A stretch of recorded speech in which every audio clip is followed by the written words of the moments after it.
Maraming salamat po sa pagtangkilik ng ating video. Hinihikayat ko po kayong mag-like and subscribe para ma-update kayo sa susunod na nakabanata. Tara at umpisahan na natin. Ngumiti si Daryl at nanatiling tahimik. Sanay na siya sa mga panenermong ito ni Samantha. Matapos makita kung paano siya nito, hindi pansinin, agad na nagalit ng husto si Samantha. Ang kapal mong tumawa ng ganyan sa harapan ko. Hindi na dapat ako pumayag na ipakasal noon ang anak ko sa iyo. Tingnan mo ang mga manugang ng ibang mga pamilya, maituturing ng successful, at mayaman ang bawat isa sa kanila. Ikaw? Kumusta ka naman? Hindi ko na sana ibebenta ang mansyon kung magagawa mo lang kumita ng $1,000 kada buwan. Napakagat na lang sa kanyang labi si Lily at sinabing, "Tama na, Mom." Sinubukan niyang depensahan si Daryl. Dito na lumingon si Samantha kay Lily at sinabing, "Ano ba ang problema mo, Lily? Bakit ba mahal na mahal mo ang lalaking yan? Basta, makikipag-divorce ka sa kanya bukas." Si Daryl ang may kasalanan kung bakit siya nasa sitwasyong ito ngayon. Tiningnan ng lahat si Daryl at iniling ang kanilang mga ulo. Narinig nilang lahat kung paano nagkaroon si Samantha ng isang walang kwentang manugang. Nagpatuloy naman si Lily sa pagkagat ng kanyang mga labi habang sinusubukang ibahin ang kanilang topic. "Mom, paano mo nagawang magtiwala sa mga ganitong klase ng financial scheme? Ang pagkakaroon ng $500 bawat linggo sa pamamagitan lang ng $1,000 na investment ay malinaw na isang scam." Napahinga rito ng malalim si Daryl. Ayon sa naging paliwanag ni Samantha, mukhang isang scam ang korporasyon na ito. At mukhang mayroon ding isang maimpluwensyang tao na sumusuporta sa panlolokong ginagawa ng mga ito. Dahil kung hindi ay hindi nila magagawang manloko at nakawin ang pinaghirapang pera ng ganito karaming tao. Dito na tumayo si Eleanor na desperadong bumulong ng mukhang mahihirapan na tayong mabawi ang perang ibinigay natin sa kanila. Nalaman ko kasi na ang presidente nitong si Cyrus Carney ay miyembro ng isang sindikato. Bakit niya ba tayo magagawang sagasaan kung hindi siya miyembro nito? Dito na nadismaya ang lahat. Paano nga ba nila magagawang tumayo laban sa isang tao na kagaya ni Cyrus? Cyrus Carney?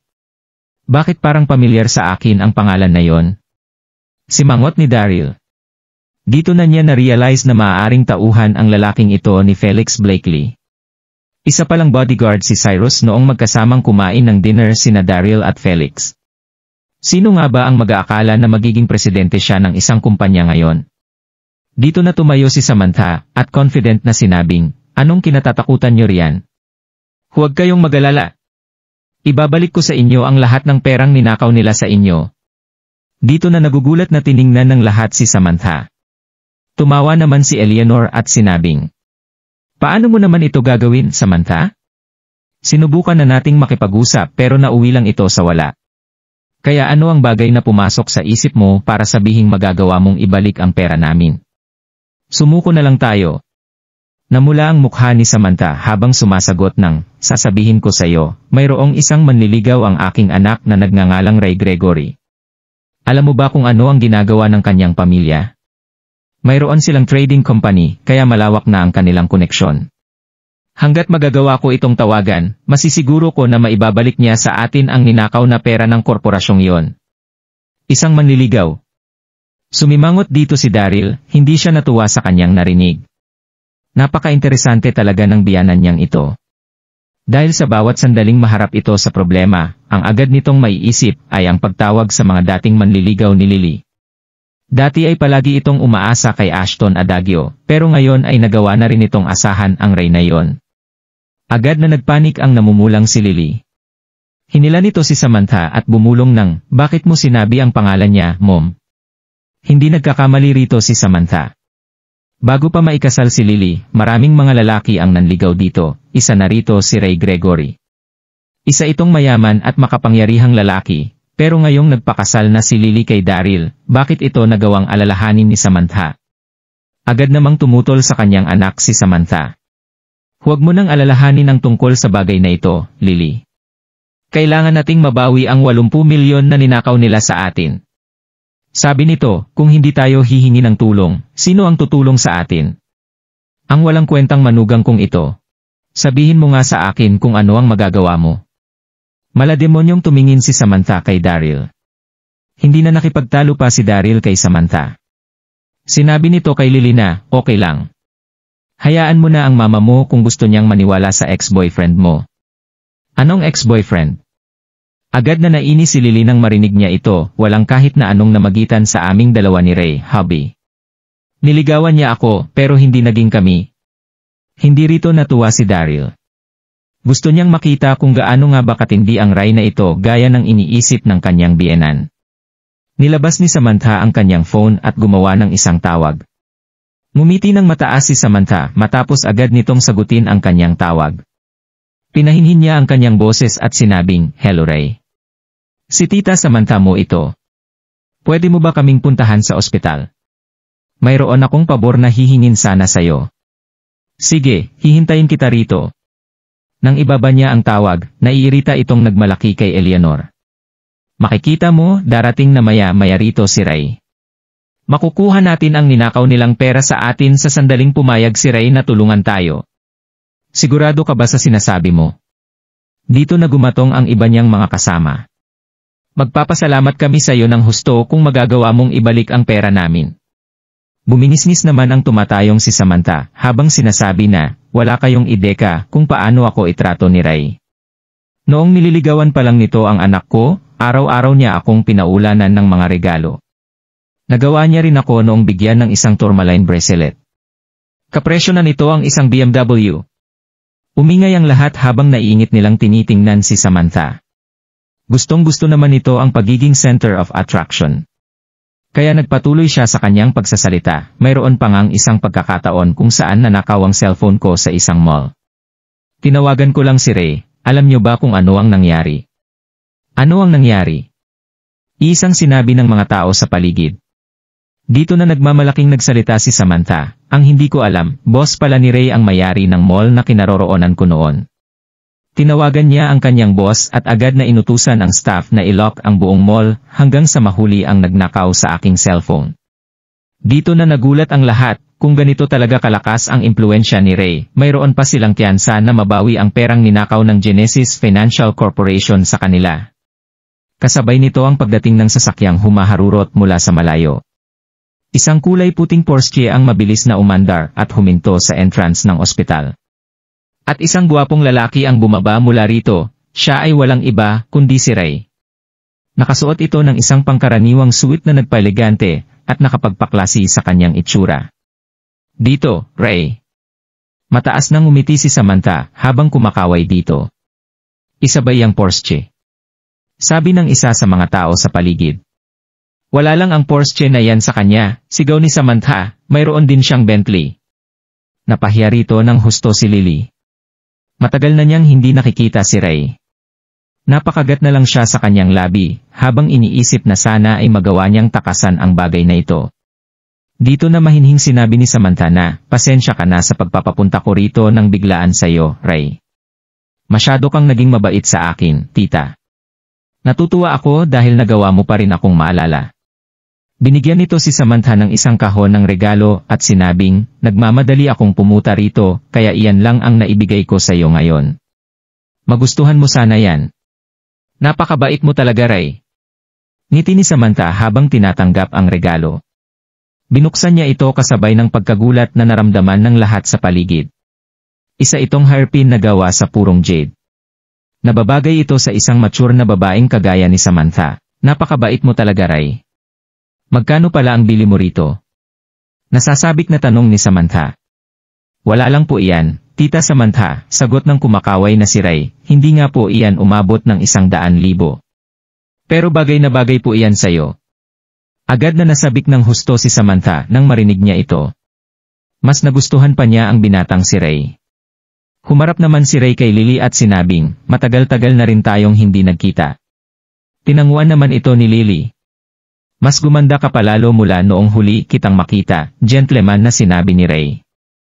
Dito na siya tumingin kay Daryl na may halong pandidiri habang sinasabi na, at ikaw naman ang kilalang si Daryl Darby. Alam ng buong Donghai City ang pagpapakasal ng napakagandang si Lily Landon sa isang walang kwentang talunman. Hinila ni Samantha si Ray sa isang tabi at suminghal ng, huwag mo nang sayangin ang panahon mo para makipag-usap sa talunang ito.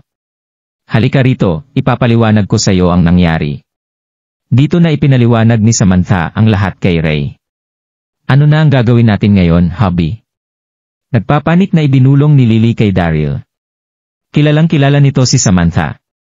Kaya sa sandaling matulungan siya ni Ray na maibalik ang perang ninakaw ng Genesis Financial Corporation sa kanya, siguradong sa pilitan na nitong ilalayo si Lily kay Daryl. Tingnan natin ang mga mangyayari.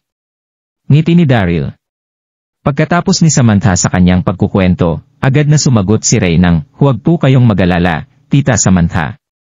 Napakahayop talaga ng korporasyon na yan para nakawin ang pera mo.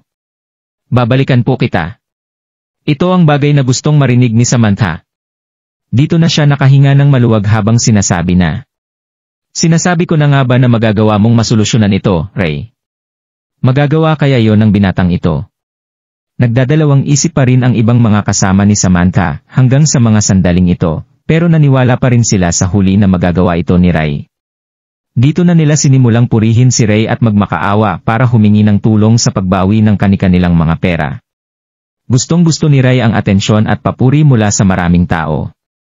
Kaya kumaway siya at sinabing, huwag kayong mag-alala. Mga kaibigan kayo ni Samantha, kaya tutulungan kong bawiin ang ninakaw na pera sa inyo. May tatawagan lang ako. Narinig na niya noon ang kaunting impormasyon tungkol sa Genesis Financial Corporation. Ang presidente nito ay si Cyrus Carney na isang tagasunod ni Felix Blakely. Si Felix ay isang makapangyarihang lalaki sa buong Donghai City. Maaaring hindi niya ito kilala sa persona, pero malaki ang tiyansa na kakilala ito ng kanyang ama dahil sa mabilis na pag-expand ng kanilang mga negosyo nitong nakalipas na 2 taon. Kinuha niya ang kanyang cellphone at tinawagan ang kanyang ama. Dito na niya maingat na sinabing, Dad, hihingi po sana ako ng pabor sa iyo, at pagkatapos ay agad niyang ipinaliwanag ang tungkol sa problema nila Samantha. Pero pagkatapos niyang ikwento ang buong pangyayari, agad siyang sinermonan ng kanyang ama. Bakit ba nakikisali ka sa problema ng ibang tao? Isa na ba akong Diyos sa tingin mo? Bakit ba ang hilig mong pumasok sa gulo? Iniisip mo bang kakilala ko si Felix? Kahit ang tauhan nitong si Cyrus ay hindi ko kilala. Uminom ako ngayon, kaya huwag mo na akong tawagan. Agad nitong ibinaba ang tawag. Nakatanggap si Ray ng sermon mula sa kanyang ama. Wala na siyang magagawa na kahit ano sa ngayon. Paanong hindi nakilala ng ama niya si Felix Blakely? Paano ito naging posible? Nagalala siya rito, pero nagawa pa rin niyang ngumiti at sabihin. Huwag kang mag-alala, Tita Samantha, ninenerbyos nitong sinabi, tumawag na ako kaya magagawa niyo nang matanggap ang inyong mga pera simula bukas. Wala na siyang magagawa, kundi magsinungaling kay Samantha sa ngayon. Napakagaling kong ganoon, Ray. Maraming salamat. Hihintayin naming ang magandang balitang hatid mo bukas. Puri ni Samantha. Hindi maiwasang matawa ni Daryl sa mga ito. Isa na siyang Master General na nagmaster sa Pure Energy Scripture. Mas naging pino ang kanyang pandinig kaysa sa isang ordinaryong tao kaya malinaw niyang narinig ang usapan ni Ray at ng ama nito. Naisip ni Daryl na masyado talagang makapal ang Ray na ito. Hindi na niya naresolba ang problema pero nagawa pa rin niyang magkunwari na para bang okay lang ang lahat. Nagbuntong hininga si Daryl habang nilalapitan si Samantha. Wala nang magagawa si Ray para maibalik ang pera ninyo. Bakit hindi niyo ako hayaang tumawang? Maaaring matulungan ko kayo sa problema niyong ito. Ano? Dito na natigilan ang lahat sa kanilang paligid. Tumingin sila kay Daryl na para bang nakatingin sa isang mangmang na bata. Paano magagawang ibalik ng nakikitirang manugang na ito ang kanilang pera? Namula ang mukha ni Samantha na nagsabing, manahimik ka. At bumulong ng, huwag mo na akong ipahiya, napakawalang kwenta mo talaga. Tumuro naman si Ray kay Daryl at tumatawang sinabi na, anong sinabi mo Daryl? Na maibabalik mo ang pera nila. Haha! Malakas na tawa ni Ray sa lahat. Isa lang talagang biro si Daryl. Hindi nagawa maging ng kanyang ama na ibalik ang pera, kaya paano ito magagawa ng isang talunan na kagaya ni Daryl? Huwag mo na siyang pansinin Ray, paliwanag ni Samantha, siguradong hindi ito magagawa ng talunang yan. Sa'yo pa rin kami umaasa. Oo nga, huwag ka nang magalit Ray, sabi ng iba nilang mga kasama. Ayon kay Samantha, talagang napakawalang silbi nitong si Daryl. Wala siyang magagawa na kahit ano kaya huwag ka sanang mabastusan sa kanya. Natakot silang lahat na baka hindi na sila tulungan pa ni Ray sa sandaling magalit ito kay Daryl, at kapag nangyari iyon, ay wala na silang magagawa para maibalik ang kanilang pera mula kay Cyrus. Huminga ng malalim si Daryl habang tahimik na lumalayo sa grupo. Dito na niya tinawagan si Felix Blakely. Sa loob ng isang executive suite ng Metrojade Private Club, makikitang nagre-relax sina Felix Blakely at Cyrus Carney. Dalawang magaganda at seksing mga babae ang nagbibigay sa kanila ng masahe. Natuwa si Felix dahil nagawa ng tauhan niyang si Cyrus na kumita ng daan-daang milyon mula sa bago nitong financial corporation. Sa lugar na ito siya nilibre ng kanyang tauhan para sa isang nakare-relax na massage session. Felix, ngayong mayaman na ako, gusto sana kitang pasalamatan ng husto. Tawa ni Cyrus. Tiningnan nito ang isang babae na may hawak na muton fat jade sa kanyang mga kamay. Itinaas ni Cyrus ang kanyang mga kilay at sinabing, "Narinig kong mahilig ka raw sa mga jade." Paliwanag nito, ngayong nagawa ko ng kumita ng kaunti, binili ko ang muton fat jade na ito bilang regalo sa lahat ng nagawa mo sa akin. Magaling? Tango ni Felix.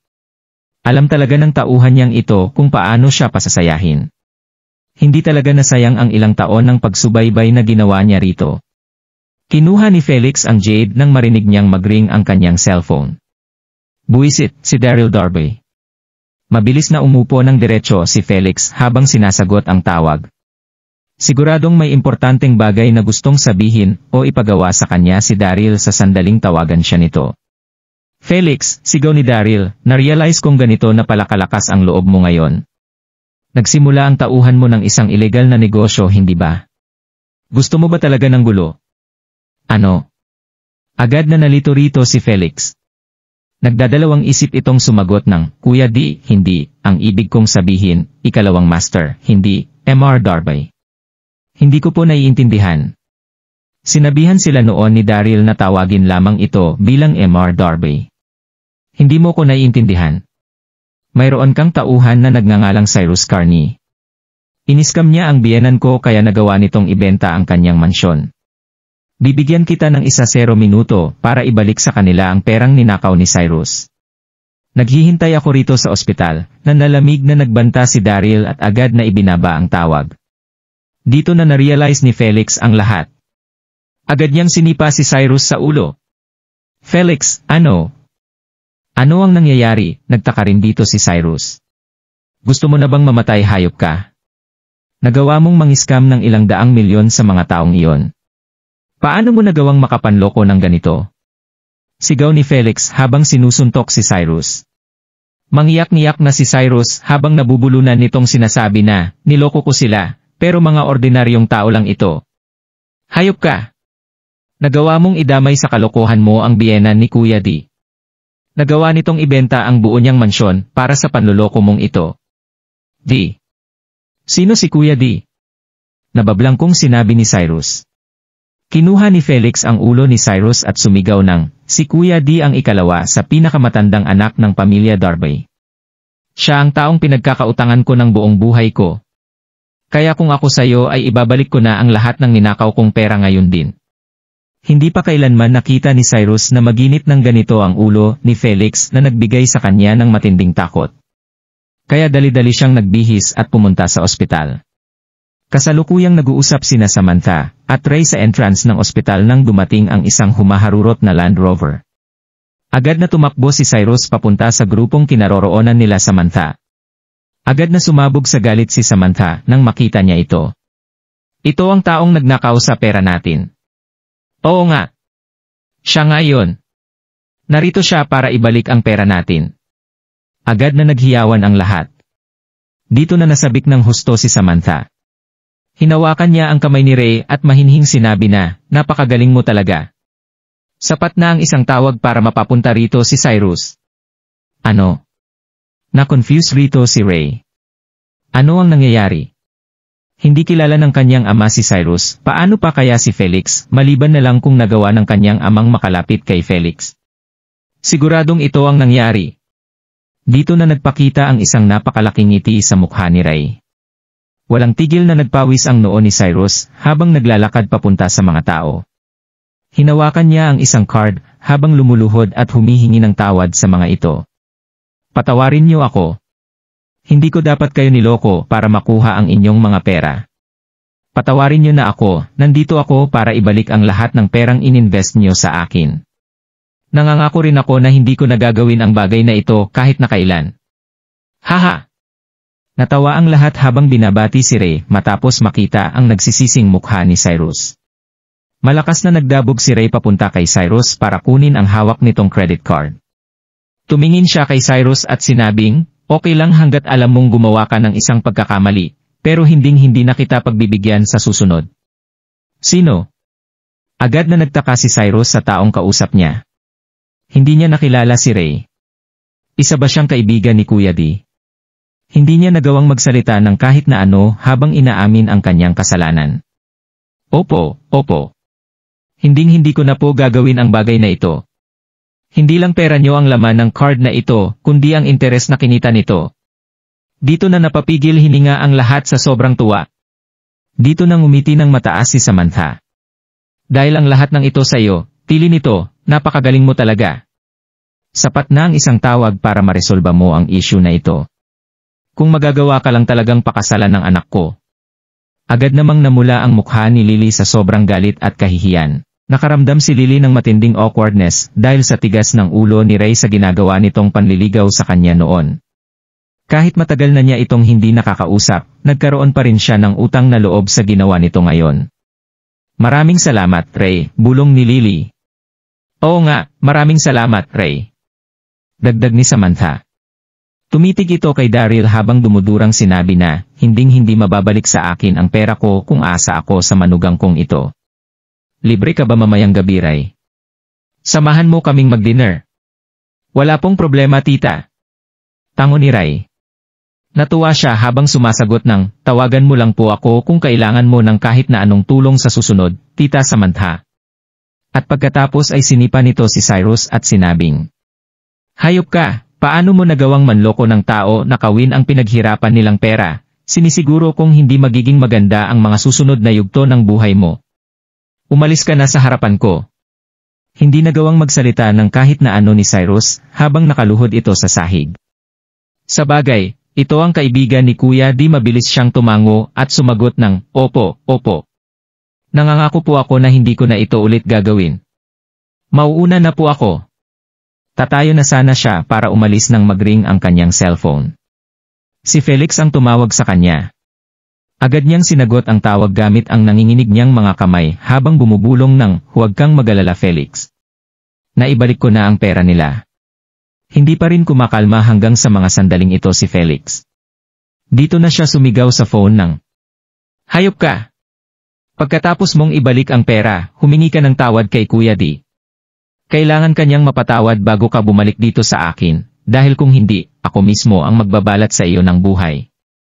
Dito na ibinaba ni Felix ang tawag. Mangyak-ngiyak na si Cyrus nang tumayo siya para humarap kay Ray at magtanong ng, Kuya, pwede ko bang makita si Kuya D? Kinakailangan kong humingi ng tawad sa kanya ng personal. Sino? Walang kahit na sinong Kuya D rito. Ang pangalan ko ay Ray Gregory na anak ni Rich Gregory. Hanggang ngayon ay inisip pa rin ni Ray na ang ama niya ang gumawa ng paraan para mapapunta rito si Cyrus. Ano? Dito na rin nalito si Cyrus. Hindi ba't kilala ng tao na ito si Kuya D? Kaya sinubukan niya muli itong tanungin, kung ganoon, hindi po pala kayo ang kaibigan ni Kuya D. Natigilan si Ray habang naiiritang sumasagot ng, bingi ka ba o ano? Hindi ko nga siya kilala. Buwisit. Kung hindi niya kilala si Kuya D, bakit niya nagawang manermon at magmataas sa kanya ngayon? Hayop ka! Agad na sinipa ni Cyrus si Ray sa tiyan. Dito na natigilan ang lahat. Ano ang nangyari? Bakit sila biglang nagaway? Papatayin kita ngayon. Kasalukuyang nasa ibabaw ni Ray si Cyrus na walang tigil sa pagbibigay ng suntok sa kanya. Hayop! Paano niya nagawang umarte na para bang siya ang in charge? At magpaka-arogante ng ganito. Hindi na nakapagpigil pa si Samantha sa kanyang sarili nang umaangal niyang sinabi na, tama na Cyrus. Niloko mo na nga kami pero nagkaroon ka pa rin ng lakas ng loob na bugbugin si Ray. Kilala mo ba kung sino ang ama niya? Siya ang anak ni Rich Gregory? Hindi siya isang tao na dapat mong bastusin. Hayop ka, wala akong pakialam kung anak ba ito ng mayaman o ng mahirap na Gregory. Bubugbugin ko ang hayop na ito ngayon. Kaya mas maigi pang lumayo ka na lang kung ayaw mong madamay dito. Sigaw ni Cyrus. Umamba na ito na parabang sasaktan niya si Samantha. Nanginig sa sobrang takot ang natitigilang si Samantha. Hindi niya inakalang susubukan siyang sampalin ng Cyrus na ito. Nabahala rin dito ng husto si Lily. Gusto niya sanang umabante, pero huli na ang lahat. Dito na biglang narinig ng lahat ang isang nanlalamig na boses sa likuran ni Cyrus. Tama na Cyrus. Siya ang biyenan ko. Dahan-dahang naglakad palapit sa kanya si Daryl. Matapos marinig ang boses nito, agad na napatigil si Cyrus. Tumalikod siya para makita ang mga mata ni Daryl. Si Cyrus ang pinakatapat na tauhan ni Felix.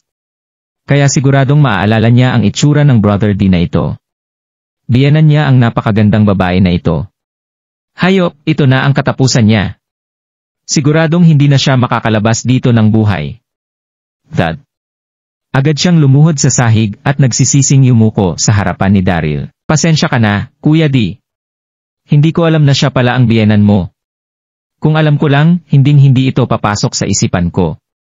Sigaw ni Cyrus, nagdugo ang kanyang noo matapos nitong paulit-ulit na inuntog ang kanyang ulo sa sahig habang nagbobo. Sa loob ng isang iglap, nagulat ang lahat sa kanilang nakita. Ano ang nangyayari? Ang Kuya D na hinahanap ng Cyrus na ito ay ang nakikitirang manugang na yon. Natigilan din dito si Samantha, hindi na niya nagawa pang makatayo sa mga sandaling ito habang namamanghang tinitingnan si Daryl. Ibinalik ni Cyrus ang kanilang pera sa sobrang takot nito kay Daryl. Patawarin mo na ako, Kuya D, pakiusap, patawarin mo na ako. Kailangan mo akong mapatawad. Umiiyak na sinabi ni Cyrus. Niyakap nito ang binti ni Daryl at nagmamakaawang sinabi na, kung hindi ka pa natutuwa, bibigyan ko pa sila ng 30 milyon bilang paghingi ko ng tawad sa kanila. Patawarin niyo lang po ako. Nasusurpresang napapigil hininga ang lahat. Nakaramdam din sila ng sobrang tuwa sa kanilang nakita. Ikinaway ni Daryl ang kanyang kamay at sumagot ng, okay lang. Sige na, sabihin mo kay Felix na mag-ingat-ingat na sila sa sandaling gumawa siya o ang kanyang mga tauhan ng kahit na anong illegal. Opo, maraming salamat, Kuya D. Yumuko ng 2 pang beses si Cyrus bago tuluyang tumakbo paalis. Agad namang namangha ang lahat kay Daryl. Napakagaling talaga ng manugang mo, Samantha. Oo nga. Palagi mong sinasabi na isa siyang talunan. Mukhang nagkakamali ka sa bagay na ito. Napakagaling ng manugang mo. Huwag mong sabihin na parte siya ng isang sindikato. Nagbigay ng walang katapusang papuri ang mga naskam na babae kay Daryl. Dito na dahan-dahang bumalik sa realidad si Samantha. Oo. Madalas nga na walang ginawang maganda ang manugang ko, pero mayroon din naman siyang mga sarili niyang koneksyon. Ngayong naibalik na sa atin ang pera, makakauwi na rin tayong lahat. Magkita-kita na lang ulit tayo sa susunod. Dito na umalis ang lahat, pero hindi pa rin nakalimutan ng mga ito na magbigay ng huling papuri kay Daryl. Niyakap naman ng mahigpit ni Lily si Daryl, natuwa siya ng husto sa nakamamangha niyang asawa. Pagkatapos ng kalahating oras ay nakabalik na rin sina Daryl, Lily at Samantha sa mansyon. Masyadong na-overwhelm si Daryl habang nakaupo sa kanilang sala. Masyado na ngang malaki ang pinsalang nagawa ng kanyang biyenan. Madalang na nga lang silang manirahan sa isang napakagandang mansyon, pero nagawa pa rin nitong ibenta ito. Mabuti na lang at sa susunod na buwan palilipat ang taong nakabili sa kanilang mansyon na nagbigay sa kanila ng isa pang buwan para makahanap ng bagong tirahan. Nag-good night sa kanila si Lily at agad na humiga sa kama nito. Sa loob ng 3 taon, hindi nagtabi sina Daryl at Lily sa iisang kama. Magkasama sila sa loob ng kwarto sa dati nilang tinitirhan, pero nagawang matulog ni Lily sa kama habang si Daryl naman ay natutulog sa sahig. Pero ngayong mayroon na silang mas malaking mansyon, nagawa nang magkaroon ni Daryl ng sarili nitong kwarto. Napagod ng husto si Daryl pagkatapos ng napakahabang araw na ito. Pinatay niya ang mga ilaw para matulog nang mahimbing nang makarinig siya ng katok sa kanyang pinto. Si Lily kaya ito? Gusto na niya kayang tumabi sa akin. Natutuwa nitong inisip. Mabilis niyang binuksan ang pinto, at natigilan nang makita niya ang ina nitong si Samantha. Ano ang ginagawa niya rito? Hindi pa nagbibihi si Samantha hanggang sa sandaling ito. Agad namang napalunok dito si Daryl. Hindi niya maiwasang tingnan ng paulit-ulit si Samantha. Nagawa nitong mapanatili ang magandang hubog ng kanyang katawan, at mapanatiling bata ang kanyang itsura. Kaya sa bawat sandaling tumatayo ito sa tabi ni Lily, agad na mapagkakamalang magkapatid imbes na magina ang dalawang ito. Nilagay ni Samantha ang isa sa kanyang mga daliri sa kanyang bibig para patahimikin si Daryl. Huwag mo nang buksan ang ilaw. Tulog na si Lily, ayoko na siyang magising. Ano? Huwag nang buksan ang mga ilaw. Bakit napaka-misteryoso nito ngayon? Sa loob ng isang mansyon na makikita sa tabing dagat ng Donghai City, isang matandang lalaki ang makikitang nakaupo sa sofa.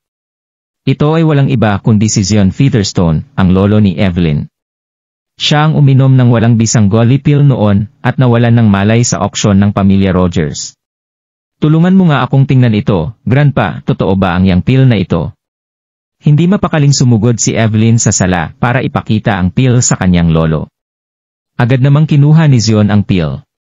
Inusisa niya itong maigi at tumatangong sinabi na, ito nga ang pill na yon.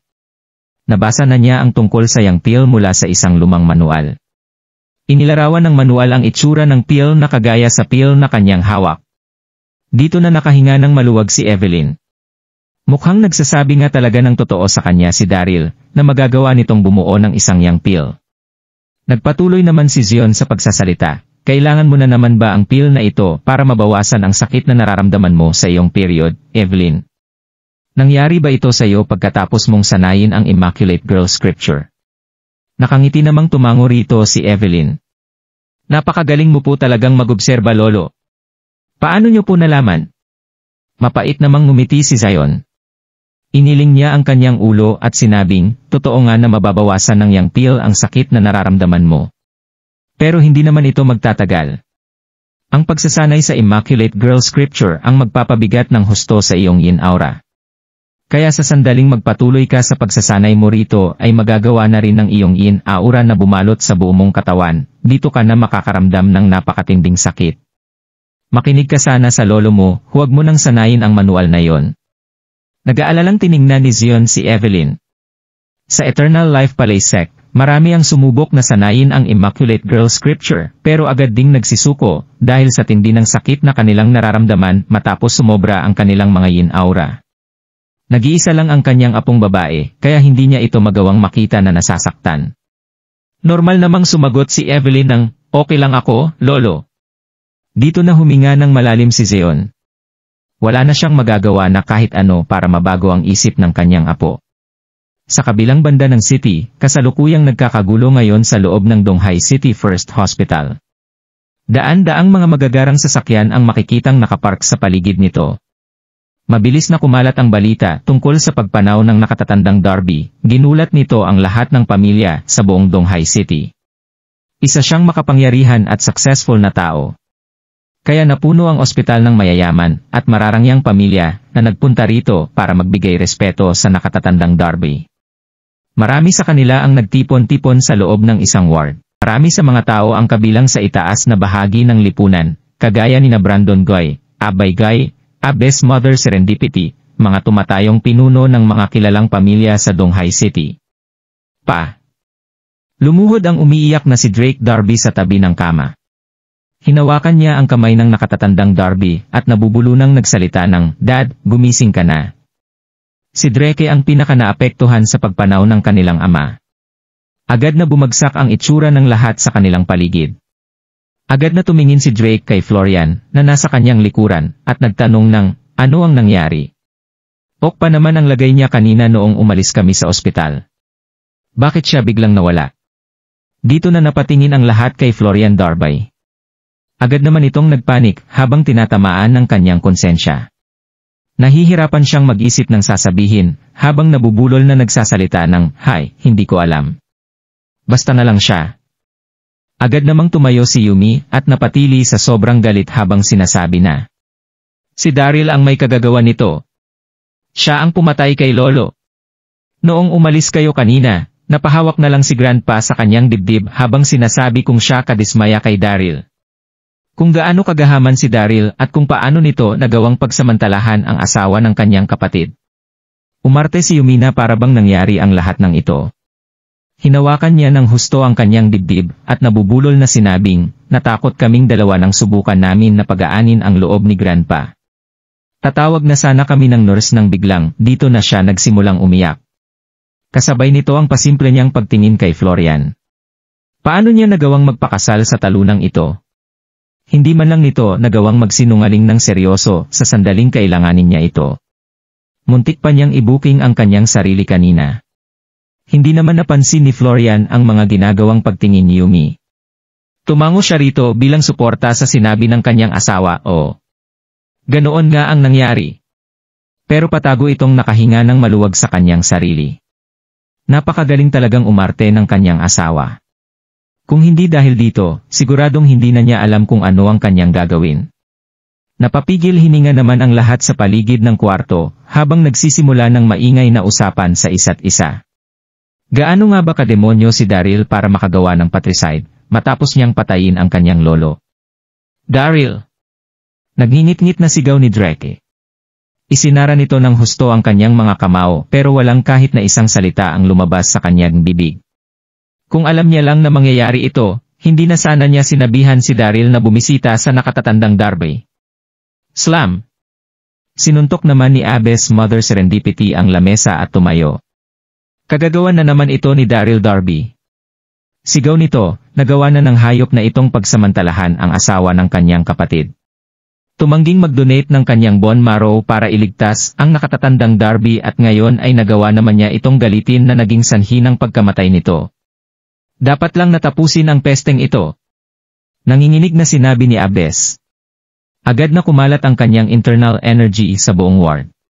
Napapigil hininga ang lahat sa lakas ng aurang ito.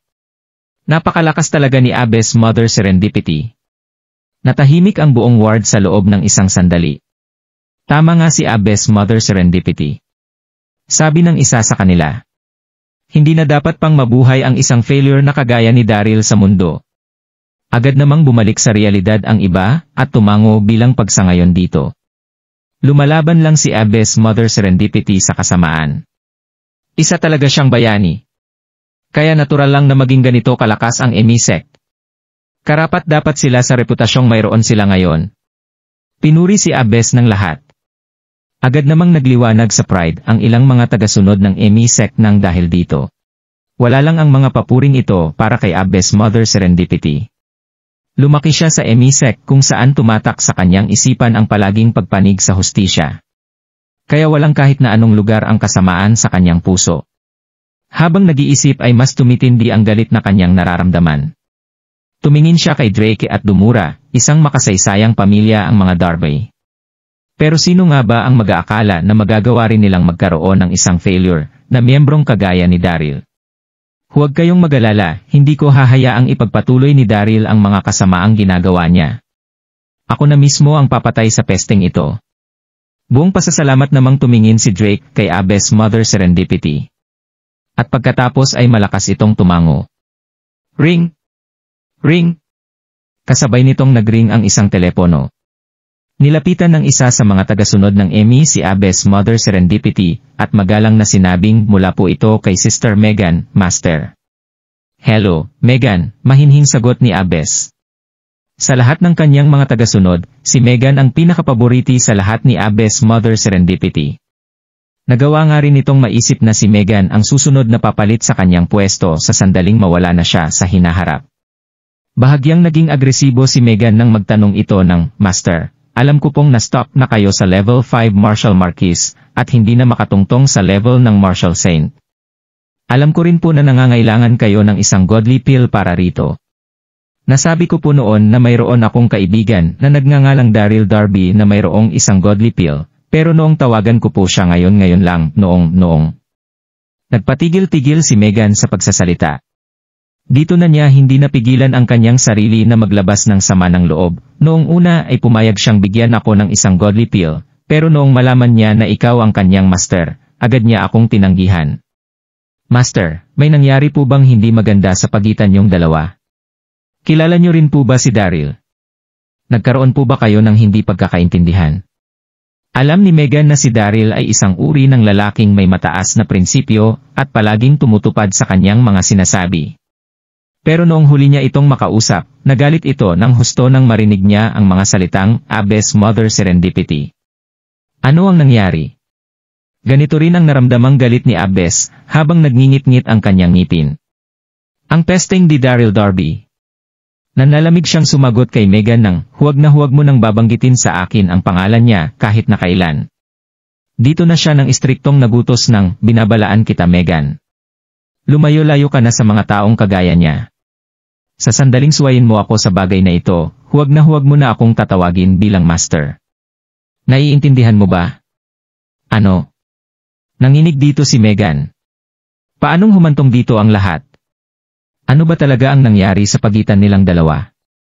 Matapos makitang hindi sumagot si Megan, muling inulit ni Abes Mother Serendipity ang kanyang mga sinabi. Narinig mo ba ang mga sinabi ko? Sisirain lang ng pagiging involved ni Megan sa isang hayop na katulad ni Daryl ang kanyang reputasyon.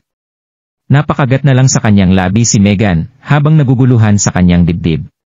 Hindi niya maintindihan kung bakit galit na galit si Abes Mother Serendipity kay Daryl kahit na nagawa siya nitong tulungan ng napakaraming beses. Nag-isip si Megan bago mahinting sumagot ng, pero master, si Daryl ay ano? Isa siyang napakaruduming hayop. Nagawa niyang pagsamantalahan ang asawa ng kanyang kapatid at patayin ang kanyang lolo. Isang kahihiyan sa kanilang pamilya. Hindi sasapat ang kamatayan sa isang katulad niya. Malakas na isinagot ni Abes. Hinga ng malalim si Abes Mother Serendipity bago tuluyang sumabog sa galit, hindi ko na kailangan pang ipaliwanag sa iyo ng lahat. Basta huwag na huwag ka nang makikipagkita sa kanya kahit na kailan. Naiintindihan mo ba? Ano? Pinagsamantalahan ang asawa ng kanyang kapatid. Pinatay ang kanyang lolo. Na-confused dito si Megan. Pagkatapos ng isang sandali ay maingat nitong sinabi na, nagkakamali po yata kayo master. Hindi po ganitong klase ng tao si Daryl. Tumutulong po siya sa iba, at puno rin po ng tapang, isa siyang mabuting lalaki. Hindi magagawa ni Daryl ang mga ganoong klase ng bagay. Impossible. Kalat na sa pamilya Darby at sa mga taong malapit sa kanilang pamilya ang mga kahihiyang nagawa niya. Kaya paano ako magkakamali? Simangot ni Abes.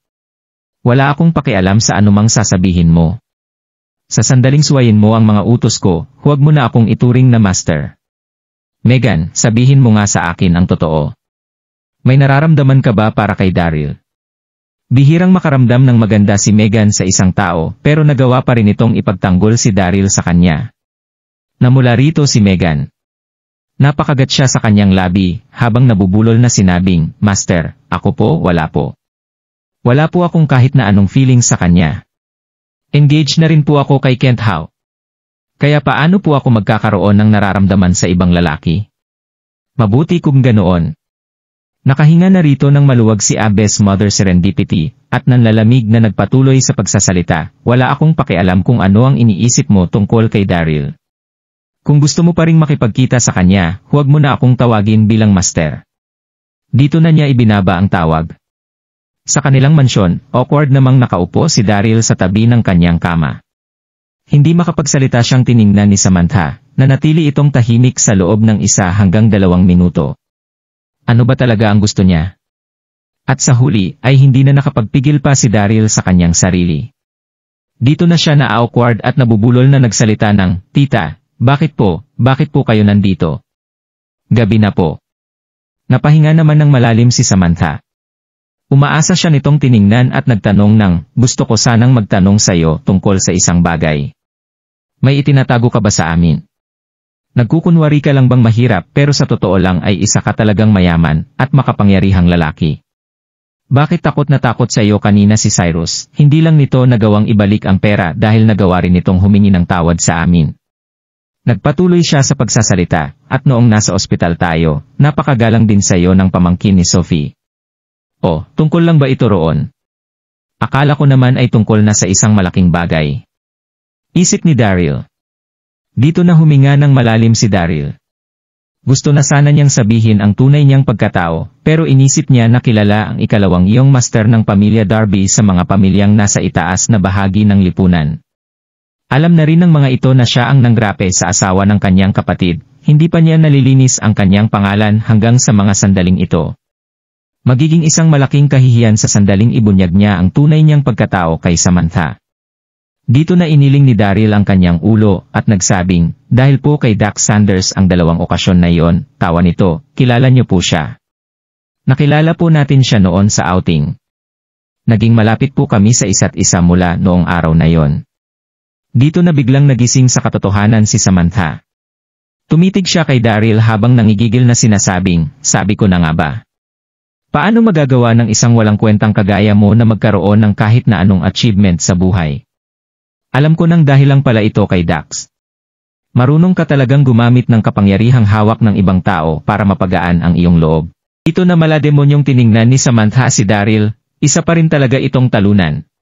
Pero nagawa niyang maisip na nagawa na nitong mag-improve. Pero ang totoong rason kung bakit ibinalik ni Cyrus ang kanilang pera ay dahil kay Dax. Ngumiti rito si Daryl. Hindi na niya binigyan pa ng kahit na anong paliwanag si Samantha.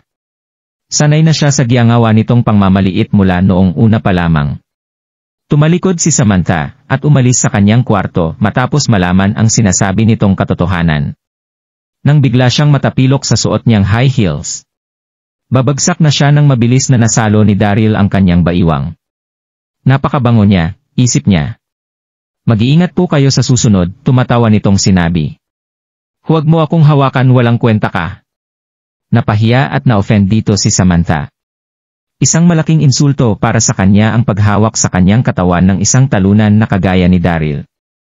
Pinakawalan siya ni Daryl habang iniisip na, sinalo kita para hindi ka matumba. Walang mabuting loob ang hindi binibiyayaan. Muli siyang tinitigan ni Samantha habang sinasabi na, wala ka talagang pakinabang. Bakit ka nga ba pinakasalan ng anak ko? Wala kang ginagawa na kahit ano buong araw. Huminga na lang ng malalim si Daryl at bumalik sa kanyang kama. Kinabukasan ng Lunes sa Hexad School. Mukhang kumpleto ang pahinga ng lahat. Hindi pa nagsisimula ang klase, kaya nag-usap-usap ang mga estudyante sa loob ng classroom. Naglakad papasok si Daryl at napansin na walang nakaupo sa upuan ni Dax. Hindi siya pumasok sa school ngayon. Mukhang dahil pa rin ito sa pag-atake ni Abby's mother Serendipity. Masyadong malakas ang loob nito para gawin ang bagay na yon. Mukhang kailangan pa niya ng ilang araw na pahinga. Sana naman ay umok na siya, isip ni Daryl. Habang umuupo, nakaramdam siya ng kakaibang aura sa kanyang paligid. Tinitingnan siya ng kakaiba ng kanyang mga kaklase sa mga sandaling ito na para bang isa siyang mangmang. Tumitig at pinagtawanan nila si Daryl. Buwisit. Ano na naman ba ang nangyari? Sinaunang literature ang una nilang subject, isa ito sa mga subject na walang interes si Daryl.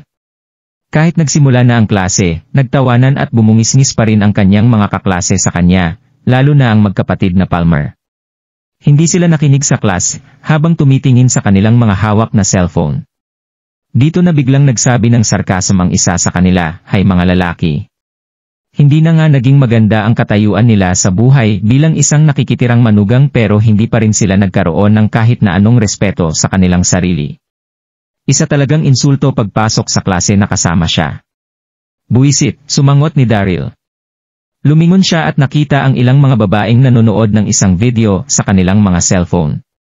Ito ang video ng paghuhugas niya sa ni Evelyn. Hayop! Dito na siya nainis ng husto. Sino ba ang nag-record sa video na ito? Kaya pala pinagtawanan siya ng lahat. Mabilis na naging viral ang kanyang video na nakakuha ng ilang milyong mga view. Nagalit dito ng husto si Daryl. Isinara niya ng husto ang kanyang mga kamao at galit na umupo sa kanilang klase. At sa wakas ay sumapit na rin ang recess. Lumabas si Daryl sa kanilang classroom para lumanghap ng sariwang hangin. Pero mas tumindi ang kanyang galit sa kanyang nakita. Dito niya nakita si Lily na nakatayo sa pintuan ng class 17 habang nakatayo sa kanyang harapan si Xavier King, ang kanyang PE teacher. Manyak itong ngumiti habang hawak-hawak ang gisang paper bag. Tiningnan nito ang katawan ni Lily habang sinasabi na, binili ko ito para sa iyo, Lily. Nakuha na ng ganda ni Lily ang atensyon ni Xavier mula noong magsimula ang klase. Masyado itong attractive ngayong araw, wala nang itinirang kahit na ano sa kanyang imahinasyon ang suot nito na maiksing palda.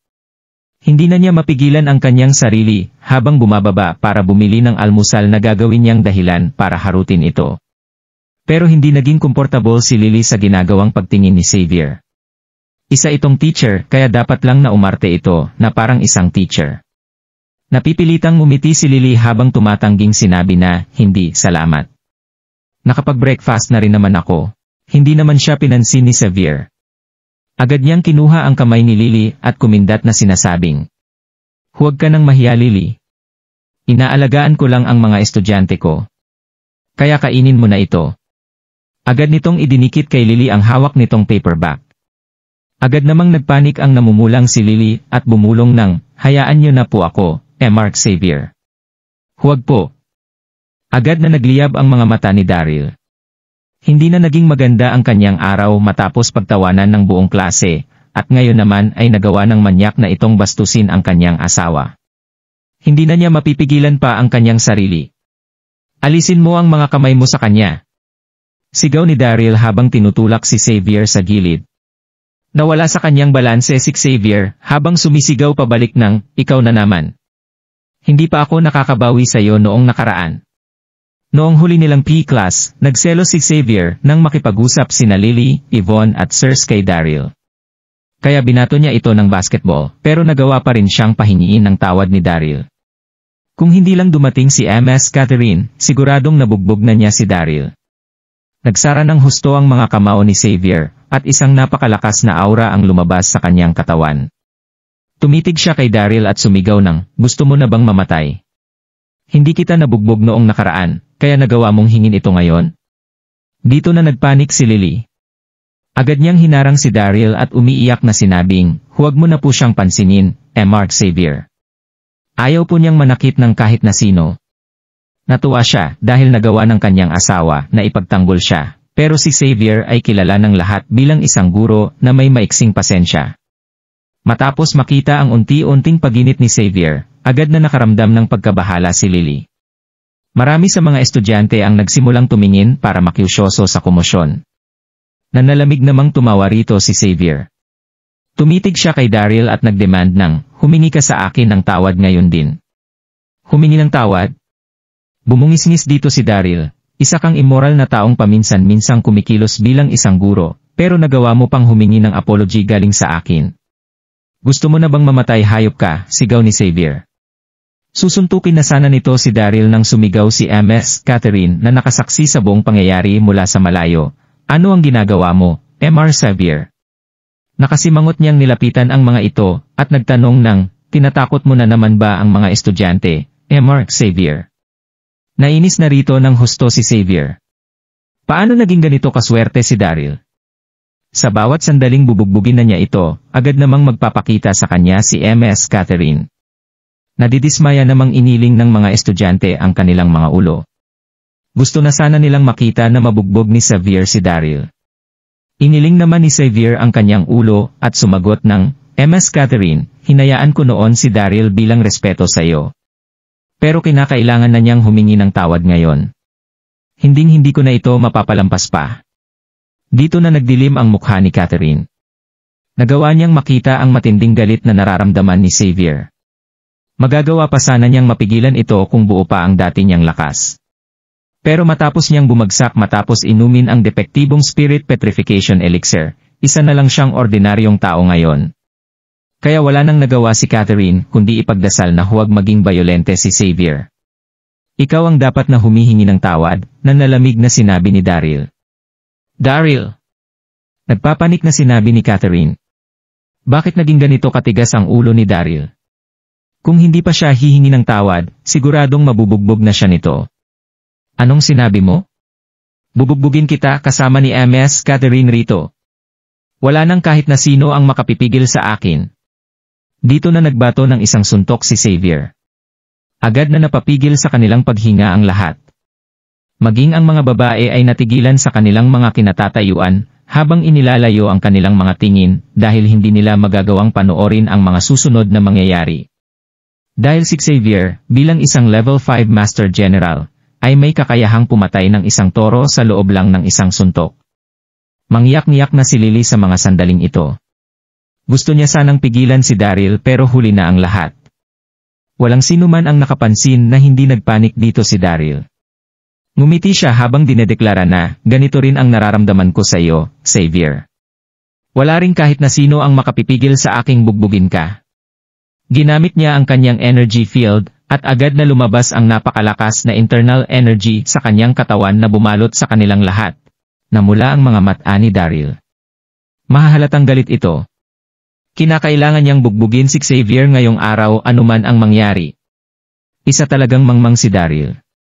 Gusto niya talagang maghanap ng gulo matapos hamunin si Mr. Xavier. Haha! Deserve niya yan.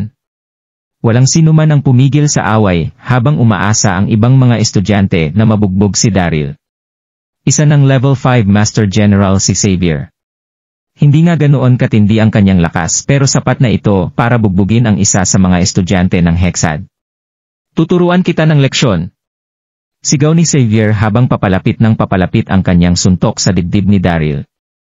Nagalala ang ilang mga kababaihan kay Daryl, siguradong dudurugin ng suntok na ito ang kanyang mga ribs. Kahit na hindi siya mamatay, magiging paralisado naman ang buo niyang katawan. Pero walang naging intensyon si Daryl na tumakas o iwasan ang suntok. Na-master na niya ang pure energy scripture, kaya mas puro na ang kanyang internal energy kaysa sa kanyang mga ka-level.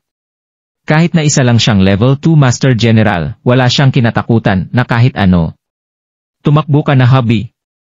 Napapadyak na lang si Lily sa sobrang panik habang namumula ang kanyang mga mata sa sobrang pag-aalala. Alam niyang malakas si Daryl pero hindi pa rin ito kasing lakas ng isang guro.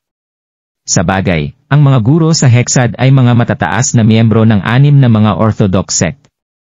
Ayaw niyang makita na masaktan si Daryl matapos ng kanilang mga pinagdaanan. Thud. Tumama ang suntok ni Xavier sa dibdib ni Daryl. Dito na tuluyang nadurog ang puso ni Lily, naramdaman nito na babagsak na si Daryl sa lupa. Pero hindi niya inakalang tatayo si Daryl, at gumawa ng kaunting paggalaw. Habang si Xavier naman ay napasigaw sa sobrang sakit. Napaatras ito ng ilang beses, bago dumura ng dugo. Ano? Dito na tuluyang natahimik ang mga tao sa kanilang paligid. Ano ang nangyayari? Hindi lang nasaktan ng suntok na ginawa ni Xavier si Daryl, nagawa rin itong masaktan ang sumuntok na si Xavier. Maging si Catherine ay hindi makapaniwala sa kanyang nakita. Natitigilan niyang tiningnan si Daryl. Suot ngayon ni Daryl ang Celestial Silk Armor.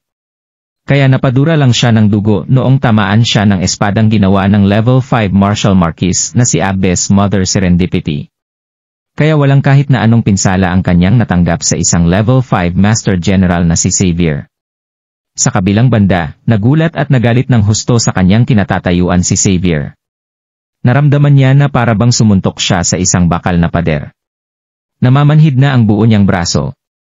Tiningnan niya ang kanyang kamao at nakita ang ilang mga nadurog na buto sa dulo nito. Ano ang nangyayari? Mangyak-ngiyak na si Xavier at nagulat sa kanyang loob. Dahil nakapagbigay ka na ng suntok, ako naman ngayon, nanlalamig na sinabi ni Daryl. At sa loob ng isang iglap ay bigla itong sumugod papunta kay Xavier, at nagpakawala ng isang suntok na may kasamang internal energy na nagmula sa pure energy scripture. Hindi na nakapag-react si Xavier nang tumama siya sa sahig. Sama-sama namang napapigil sa kanilang paghinga ang mga nanonood na estudyante. Nakakita sila sa mga sandaling ito ng isang halimaw. Punch! Punch! Punch! Umupo si Daryl kay Xavier at paulit-ulit itong sinuntok. Hindi na nakalaban pa rito si Xavier. Nagsisigaw siya sa sobrang sakit habang umiiyak na sinasabing, hayop ka, paano mo nagawang manakit ng isang guro? Ang pagbugbog sa kanya ng isang estudyante sa harapan ng maraming tao ay isang malaking kahihiyan para sa isang guro na katulad niya. Sinubukang tumayo ng galit na si Xavier ng ilang ulit pero hindi na siya hinayaan pang makatayo ni Daryl. Ang bawat suntok na ibinibigay nito ay may kasamang napakatinding puwersa na nagmula sa puro nitong internal energy. Kung nagustuhan mo ang mga ganitong video, huwag mong kalimutan mag-like and subscribe. Panoorin mo na rin ang mga naunang kabanata para lalong maubos ang oras mo.